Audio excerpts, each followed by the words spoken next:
Hello chess friends and welcome to Zarov's chess channel and welcome to our Basics in Chess series. So in this series we're following opening principles, middle game strategies and the endgame strategies.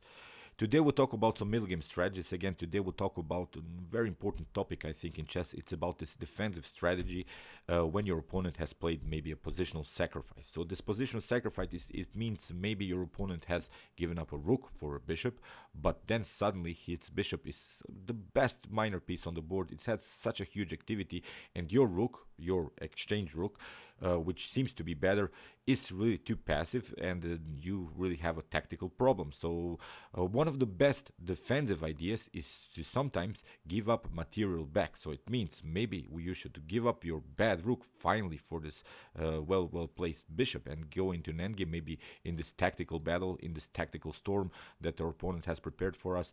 We got an extra pawn and we got really a cool endgame, I think. But sometimes in chess we are stuck a little bit to this evaluations of common pieces. So these pieces shouldn't be always evaluated like the rook is 5 points, the bishop is 3 points.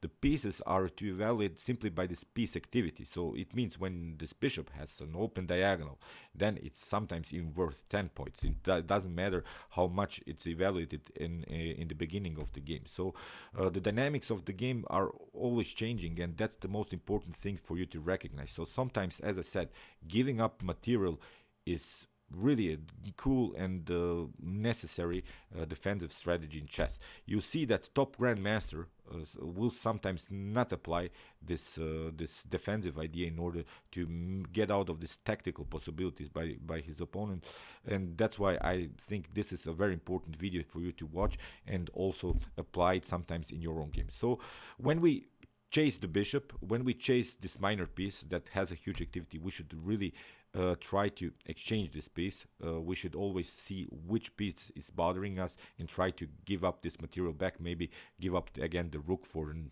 active knight or maybe a powerful bishop. So let's see now a couple of examples. I think I found some good examples.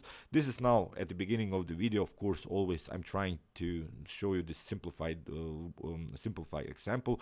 Here it's why to move. We have the possibility to give material back just in order to go into favorable endgame. After king takes e7, we can play simply king to e5, and now king to f7 has to play, and now we can simply chase the king here with some king to e7 ideas, and after something like king to h7, we have simply the possibility to go into this endgame, which is completely winning. Now after something like king to h6, king to h8 has to be played, but now g6, your opponent has to move here on g8, and now we have the possibility to push g7.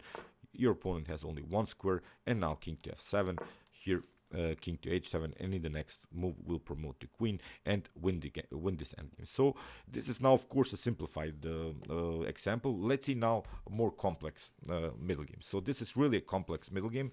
It's a game played by two Chinese masters, and here white gave up the rook basically for the exchange. But what the white wants to do is get his pawns rolling. So here black took, of course, bishop takes c6, and after d takes c6, black has to solve many tactical problems, because now this bishop will come to c4 and it will become the best minor piece on the board. So if we just try to be addicted to this extra rook that we have, or this exchange rook that we have, will probably lose the game, because the activity of these other pieces of white is too much to handle. So one of the ideas has to be here to give up material back. That's what black did here. Let's see the continuations. I'm not going to explain now all of these moves, the tactical possibilities. I just want you to pay good attention how black gave up back material in order to get out of this tactical mess. So here rook to c8 was played. Here knight to f2, king to g8, bishop to b5. Here knight to e7, trying to attack this very annoying pawn on c6, bishop to c4, rook to f6. So far nothing special has happened, but now knight to g4, rook to g6, bishop to f7, and now when the bishop has left the defense of this c6 pawn, Now, basically, black doesn't care. Black went into this tactical line in order to grab this annoying pawn. So here, rook takes c6, knight to b5. Not a problem. We can simply continue our common King's Indian attack. This was a King's Indian game. Now the idea is, of course, to open the g file somehow. Now bishop takes g6, and after knight takes g6, let's now evaluate the position a little bit. We have a tempo on the knight. The knight has to do something, but at least we got out of this tactical mess by giving up back material. But we have an extra pawn. An extra pawn is an extra pawn, so it means if these pieces are all off the board, it means we would have a completely winning endgame. So in the game, knight to f2 was played. Here, queen to d7, queen to d3, trying to attack finally this d6 weakness. It's still a weakness, but when we solve this tactics, when we solve this positional problems, I think black has a favorable continuation. Here, knight to h8, trying again to play knight to f7, again protecting this d6 weakness. b3, knight to f7, we have knight to d1, and now we come into our common King's Indian attack, our common flank attack on the king side with this g4 pawn breakthrough. Here in the game, knight to c3, knight to f6, knight to d5, now finally h4. We have f takes g4, queen takes g4, and now knight takes f6, king takes f6. Again, the position is more simplified. We are still up pawn, which is an incredible thing, I think, after this tactical mess, after this active bishop. Here h3 was played, kicking away the queen, and now queen to g3. We want to go into an endgame because, as I said, we're pawn up.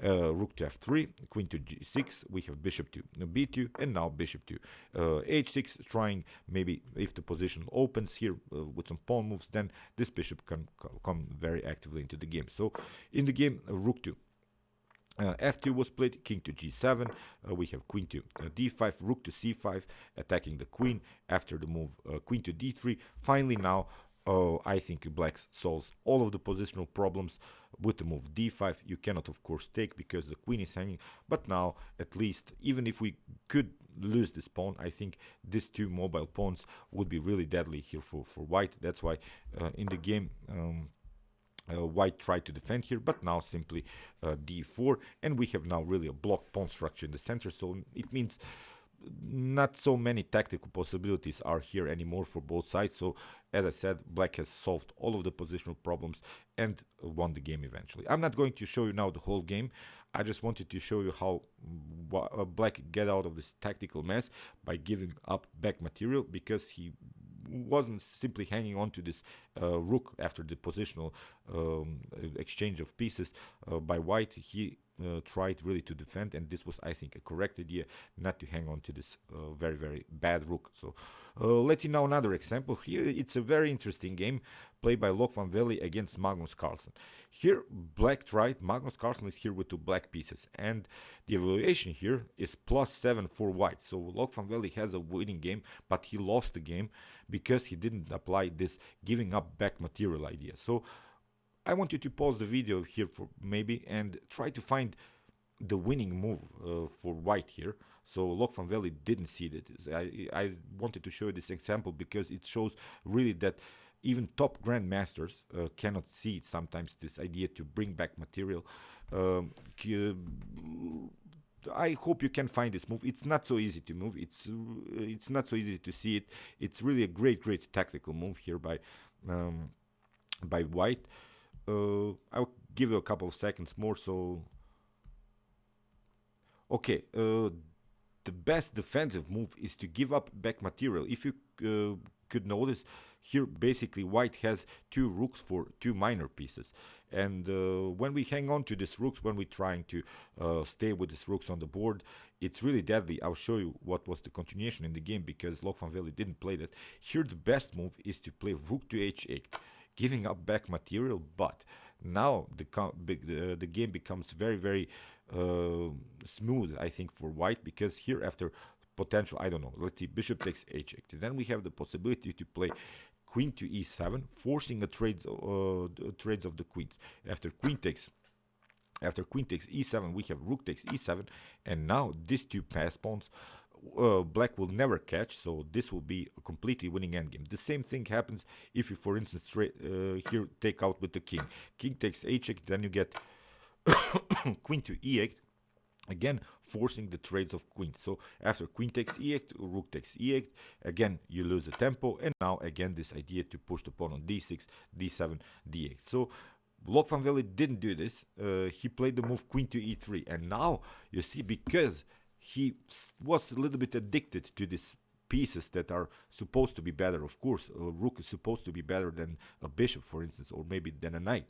But here he was really addicted to these extra rooks that he had and got crushed by Magnus Carlsen. So as I said, the evaluation was here +7 for white. So here queen to d5 with the check. Now the whole position falls apart. Here's king to g3. We have knight to c4. We have queen to f2. And here after the move queen to d3, finally Loek van Wely saw his mistakes and tried to give up back material, but it was too late. The activity now of these queens, of these bishops, is simply too much to handle. After king to g2, we have bishop to e4, and now Loek van Wely simply took. But as I said, it's too late now to play on this defensive strategy. After queen takes e4, we have king to f1, and now queen to d3, again attacking the queen, and now we have really a perfect attacking harmony. Knight to d2, we have king to e1, but now again knight on f3. Here this knight is very well placed. It cannot be any more attacked. The king has to escape again. King to f1 was played, and now knight to h2. You see, these are really simple moves that black can find. Here after king to e1, now this bishop comes even into the game. Bishop to c3, king to f2, and after g3, here in this position Loek van Wely resigned. So as said, here black had the opportunity to play this very cool move, rook to h8.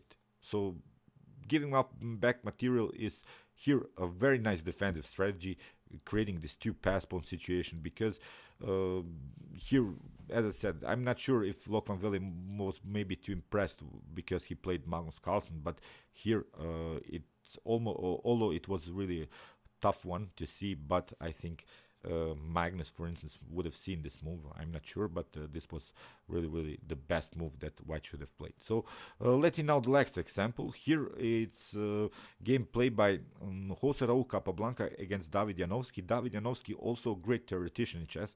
He has a very nice opening in the Queen's Gambit declined, so he is, I think, respected. He was, I think, a respected master from the last century. On the other hand, of course, Jose Raul Capablanca, the machine, one of the best chess players in history. Let's evaluate this position again. White is up the exchange, but has really some great positional problems here. The knight here on d4 is very well placed. The bishops are aiming. This rook can still come into the game. There are some tactical threats on the g file, so we have to solve this, even if we have to give up material back. So in the game, Capablanca played knight takes d4. After c takes d4, you see how dangerous now this position is. Now, if, for instance, black pushes the pawn on e4, with the support of these two bishops, it will be a deadly position for Capablanca. But Capablanca, of course, wouldn't be Capablanca if he wouldn't solve all of these positional problems. He played now queen to h5 first. We have bishop to b7, rook to e1, and now c5. You see how black creates this very dangerous pawn storm in the center. Here f3 was played. We have rook to e8, now rook to e2, and now after rook to e6, rook takes e5 was played. You see, Capablanca gave up back material, simplified the position. After bishop takes e5, rook takes e5. Now, okay, let's evaluate the position after potential rook takes e5, queen takes e5 was played, and this is now, I think, a favorable endgame here for white. We are up a pawn, which is not a small thing, I think, in chess. Now we can maybe go even trade off the queen somehow and simply attack these weaknesses, maybe try to attack the c5 pawn, f4 pawn, and similar ideas. So I'm not going to show you the whole games. I just want you to realize sometimes the concept of this giving up material back, so try to see it sometimes.